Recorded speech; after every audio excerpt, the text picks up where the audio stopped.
Suppose কোনোবাই মোক criticise কৰি আছে বা কোনোবাই মোক বেয়াকৈ কৈ আছে, এইটো এজত আপুনি কি ভাবে বা আপুনি কি এডভাইচ দিব যে মই সেইটোক এগ্ৰেছিভলি টেকেল কৰা ভাল নে silence should be my answer? ৰাস্তা কুকুৰে ভুকিলে হাতীয়ে ঘূৰি নাচায়তো। হা এইটো দে অলৱেজ বাৰ্কছ ষ্ট্ৰীট ডগছ। সেইবোৰ বাদ দে, তই নিজৰ কাম ভালকৈ কৰ। থেংক ইউ ছ' মাছ। হাতীয়ে ঘূৰি নাচায় তেতিয়া, হাতীয়েও নাচায় বাঘেও নাচায়, বুকাই ভুকি দেই ভুকি আছে। Thank you. আৰু আজিকালি সেইটোৱেতো বেছি কামটো বেলেগ কামতকৈ, কমেণ্টছ দিয়াত বেছি বিজি।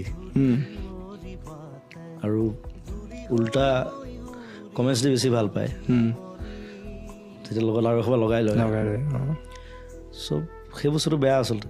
যিটো ভাল সেইটো ভাল এনালাইজ কৰিব পাৰিব লাগিব, আৰু যোনে এনালাইজ কৰিব নোৱাৰে সি সদায় উল্টা কথাই ক'ব।